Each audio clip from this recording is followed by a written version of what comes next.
Percaya atau tidak, pernikahan gaib itu memang ada dan benar terjadi.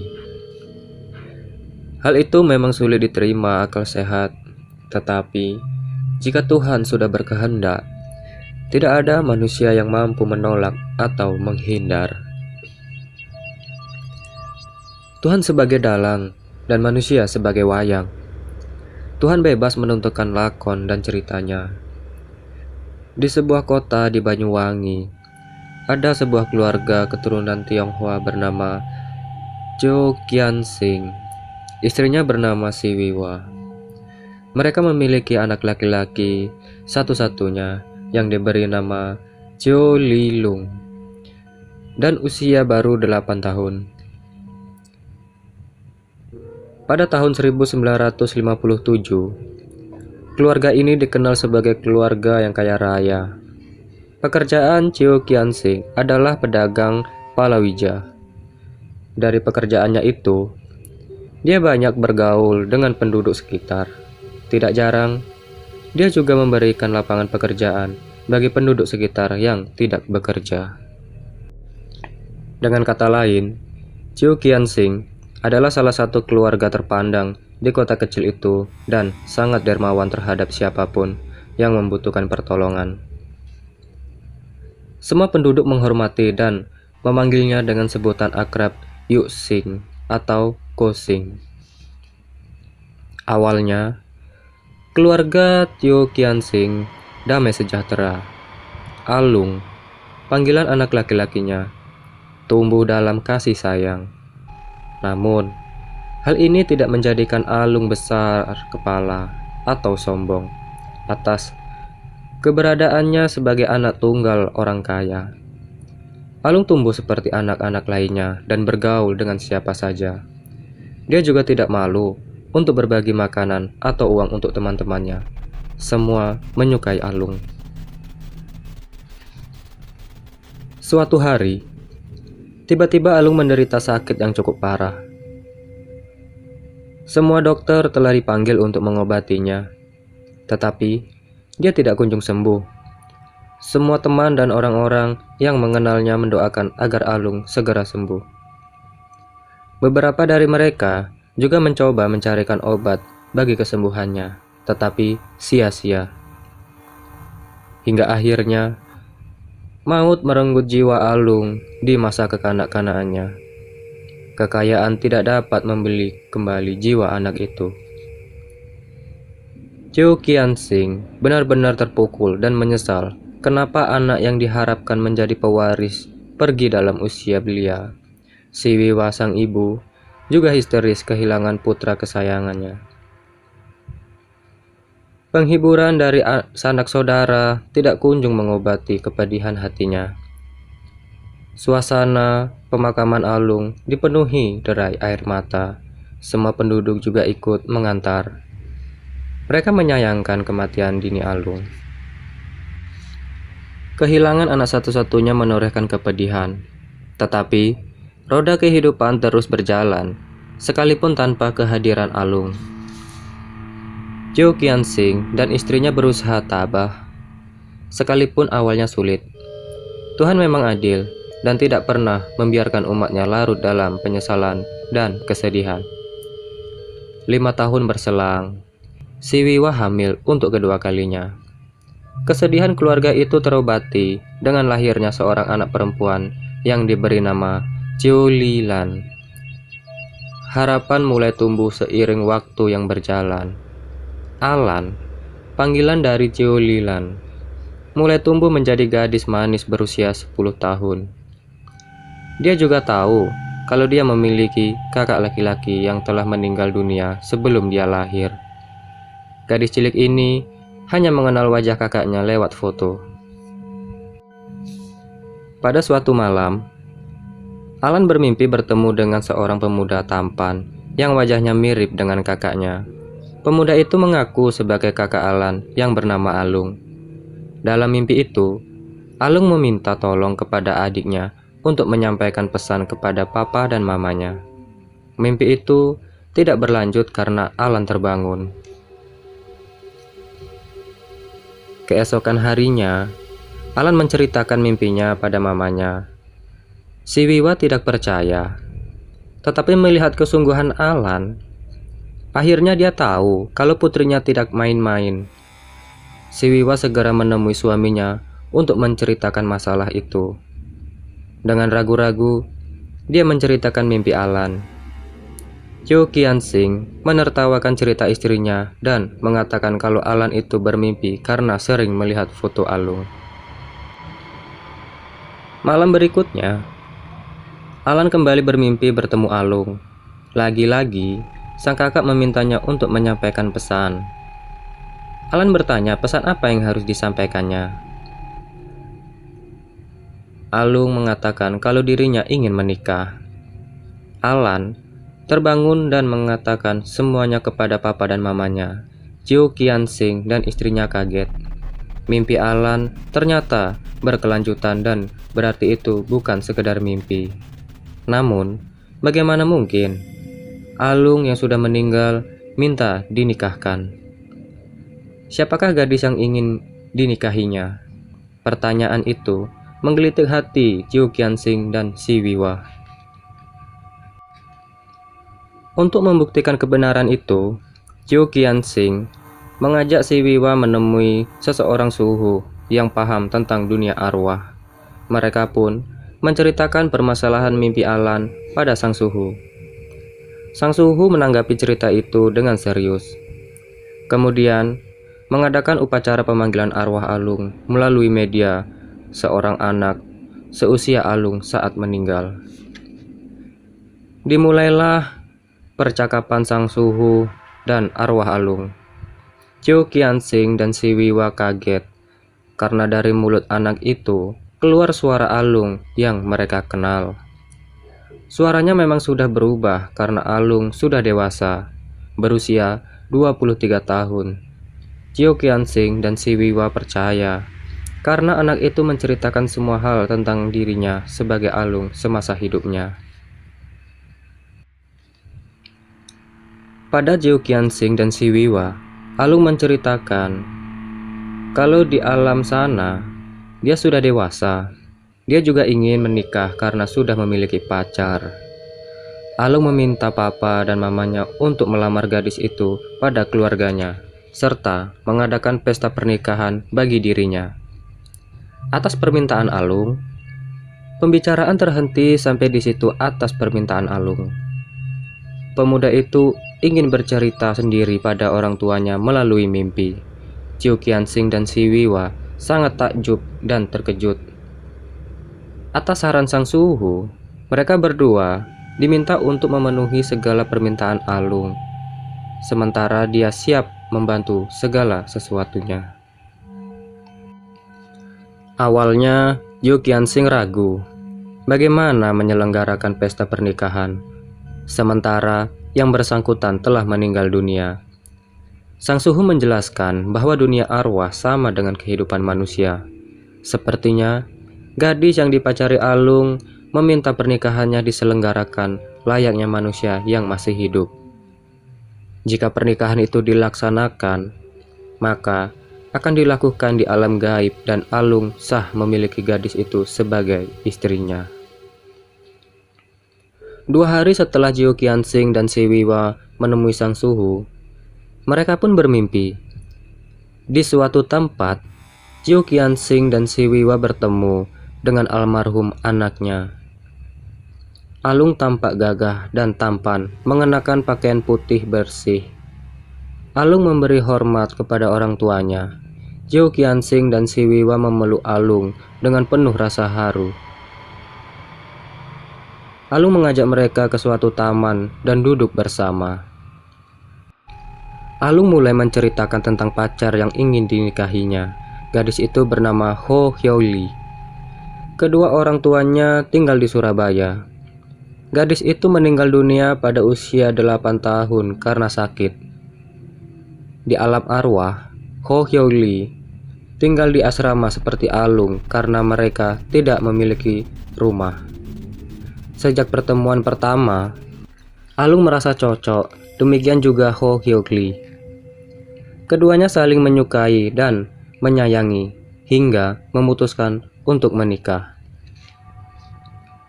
Sebenarnya, mereka bisa saja menikah sendiri di alam arwah, tetapi mereka akan tetap tinggal di asrama karena dianggap tidak memiliki keluarga. Jika mereka dinikahkan oleh orang tuanya dari kedua belah pihak, berarti mereka memiliki kebebasan untuk mandiri seperti keluarga lain. Pembicaraan Alung dan orang tuanya terputus dengan datangnya pagi.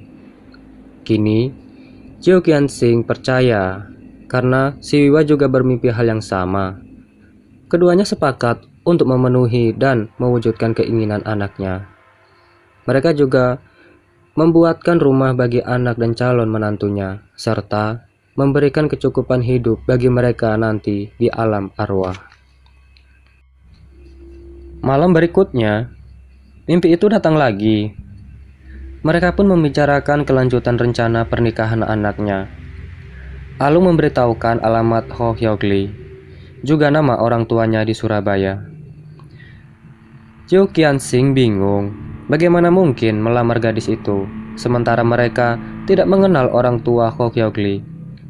Alung mengatakan kalau Ho Hyogli juga telah menemui orang tuanya dan mengadakan pembicaraan yang sama seperti dirinya. Chiu Qianxing menanyakan kapan waktu yang baik untuk datang dan melamar calon istri Alung. Alung menyarankan untuk menanyakan pada suhu. Jika mereka telah menemukan tanggal baik, Alung akan memberitahu Ho Hyogli.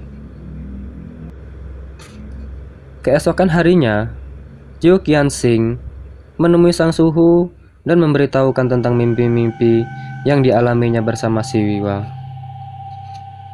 Sang suhu tersenyum dan menjelaskan kapan waktu yang tepat untuk melamar Ho Hyogli, serta apa saja yang mereka butuhkan untuk keperluan itu. Malam selanjutnya, Chiu Qianxing dan si Wiwa kembali bermimpi tentang Alung. Pada Alung, mereka memberitahukan saran-saran suhu. Alung gembira dan meminta disediakan seperangkat pakaian baru lengkap dan juga sepatu untuk dirinya pada saat lamaran, serta fotonya semasa dia masih hidup. Chiu Qianxing bersama si Wiwa segera menyiapkan segala keperluan untuk lamaran. Alan juga diminta untuk membantu. Alan sangat senang karena akan memiliki kakak ipar, meskipun kakak dan calon kakak iparnya sudah meninggal. Para pegawai yang diberitahu tentang rencana pernikahan anak Chiu Qianxing yang telah meninggal dunia menganggap sang majikan sangat aneh. Bagaimana mungkin anaknya yang sudah lama meninggal akan dinikahkan? Tetangga yang tahu mengenai persiapan lamaran itu juga ikut bingung. Tetapi hanya pembicaraannya yang di belakang mereka saja. Chiu Qianxing peduli dan merasa tidak perlu memberi penjelasan panjang lebar. Semua omongan dan pandangan tetangga dianggap angin lewat. Yang jelas, dia mau memenuhi permintaan Alung agar hidup anaknya di alam sana bahagia. Beberapa kerabat dan famili pun diminta kesediaannya untuk mendampingi dalam acara penting itu. Sanak saudara Chiu Qianxing dan si Wiwa tentu saja merasa aneh dan bingung. Tetapi mereka bersedia untuk membantu. Sementara itu, di kota Surabaya tempat keluarga Ho Hyogli tinggal, orang tuanya yakni Ho Hoksun dan Jia Xiu Kim juga sedang sibuk berbenah. Mereka juga telah ditemui almarhum anaknya, Ho Hyogli, tentang rencana pernikahan dan datangnya lamaran dari keluarga Chiu Qianxing. Sama halnya dengan orang tua Alung, Ho Hoksun dan Jia Xiu Kim tidak percaya dengan mimpi-mimpi yang mereka alami. Tetapi setelah menanyakan pada suhu, semuanya terungkap. Ho Hyogli bahkan sempat menangis sedih karena orang tuanya tidak percaya. Akhirnya, permintaan Ho Hyogli dikabulkan meskipun Ho Hoksun sempat berdebat dengan anak sulungnya, Ho Jiao Ho, yang telah memeluk agama Kristen. Ho Jian Ho, kakak Ho Hyok Lee, telah menikah dan tinggal di rumah lain. Dia menentang rencana papa dan mamanya karena menganggap hal itu hanya isapan jempol yang berbau tahayul dan tidak masuk akal. Bagaimana mungkin adiknya yang telah meninggal bertahun-tahun lalu tumbuh menjadi dewasa, bahkan ingin menikah dengan lelaki yang juga telah meninggal dan tidak mereka kenal. Namun, sebagai anak yang berbakti, Ho Jian Ho mengalah dan membiarkan apa yang menjadi kehendak orang tuanya. Ho Hyok Ju, kakak perempuan Ho Hyok Lee, mendukung acara ini karena dia pernah bermimpi didatangi adiknya untuk meminta bantuan. Seperti halnya keluarga Chiu Kian Sing, keluarga Ho Hoksun juga ditertawakan tetangga dan sanak saudaranya. Pada hari yang telah ditentukan, keluarga Ho Hoksun menantikan kedatangan sang calon menantu dan besan yang belum dikenalnya. Dengan hati berdebar-debar, foto Ho Hyok Lee beserta pakaian lengkap dan sepatu telah ditata rapi di sebuah kursi. Kursi di sebelahnya masih kosong. Makanan untuk menyambut tamu telah siap. Jo Seo Kim terlihat mondar-mandir untuk memeriksa kepastian pesta lamaran itu. Ho Jian Ho hanya mencibir dalam hati. Bagaimana mungkin dua keluarga yang tidak saling mengenal akan berbesanan? Mustahil. Bagaimana keluarga dari pihak laki-laki tahu alamat rumahnya? Pukul 10 pagi, 3 mobil sedan mewah pada zaman itu berhenti tepat di depan rumah Ho Hyok Lee. Chiu Kian Sing didampingi si Wiwa turun, disertai Alan yang memegang foto alung lengkap dengan setelan baju, jas, dan sepatu. Beberapa kerabat gadis turun dengan membawa perlengkapan lamaran. Ho Hoksun beserta Jo Seo Kim segera menyambut para tamu dengan wajah gembira. Sejenak keduanya saling berkenalan. Ho Hoksun mempersilahkan calon besan masuk dan duduk di tempat yang telah disediakan. Foto alung beserta pemakaiannya segera diletakkan di kursi kosong. Di sebelah foto Ho Hyok Lee, Ho Jian Ho sangat terkejut. Bagaimana mungkin kedua keluarga yang tidak saling mengenal ini kelihatan begitu akrab dan hangat bagai telah mengenal lama. Jo Kian Sing segera mengutarakan maksud kedatangannya serta menceritakan sedikit tentang alung secara singkat. Ho Hoksun dengan senang hati menerima lamaran keluarga alung dan merundingkan waktu yang tepat bagi pernikahan kedua calon mempelai arwah ini. Keluarga alung menyerahkan barang seserahan lamaran sebagai tanda ikatan. Suasana lamaran berjalan lancar. Bahkan, kedua calon mempelai terasa hadir di tengah-tengah mereka, meskipun hanya berupa foto. Suhu dari pihak keluarga Chiu Kian Sing dan suhu keluarga Ho Hoksun saling berembuk. Apalagi yang harus dilakukan untuk persiapan pesta pernikahan tersebut? Mereka sangat berhati-hati, karena itu bukan pernikahan biasa, melainkan pernikahan alam gaib, mengingat kedua calon mempelainya adalah arwah.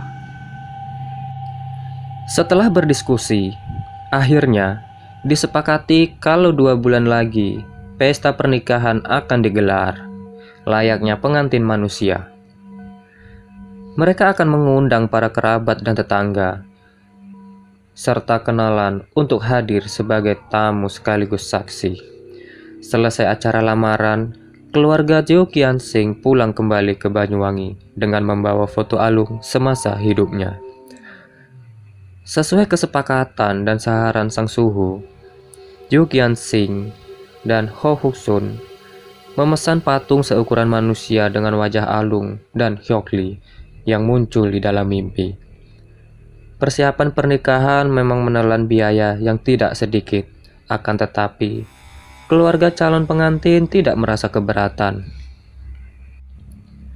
Sepulang dari Surabaya, Yu Qianxing langsung memesan rumah-rumahan kertas yang cukup besar, lengkap dengan perabotan layaknya sebuah rumah. Ada mobil-mobilan, motor, bahkan boneka pelayan yang terbuat dari kertas untuk melengkapinya. Setelah semuanya selesai, Yu Qianxing mengundang calon besannya untuk menyaksikan pengiriman rumah-rumahan itu. Melalui serangkaian upacara yang dipimpin suhu, rumah-rumahan itu dibakar. Begitu juga dengan uang-uangan kertas sebagai modal bagi calon keluarga baru. Beberapa malam setelah pembakaran rumah-rumahan itu, Yu Qianxing dan Si Wiwa bermimpi bertemu Alung yang mengucapkan terima kasih atas pemberian rumah, motor, mobil, dan uang. Alung juga mengatakan kalau dia sangat beruntung karena memiliki orang tua yang penuh perhatian. Waktu yang dinantikan akhirnya datang juga. Upacara pernikahan arwah digelar dengan penuh kemewahan, layaknya pesta pernikahan manusia. Para tamu yang hadir, baik yang di Surabaya maupun yang di Banyuwangi, gempar karena melihat pengantinnya dalam bentuk boneka berbentuk manusia, bahkan lengkap dengan pakaian pengantinnya. Namun, setelah diberikan penjelasan, pesta berjalan lancar. Pesta pernikahan, baik yang di Surabaya maupun di Banyuwangi, berakhir dengan sukses, walau menyisakan pembicaraan di kalangan para tamu. Para tamu menganggap pernikahan arwah sangat langka.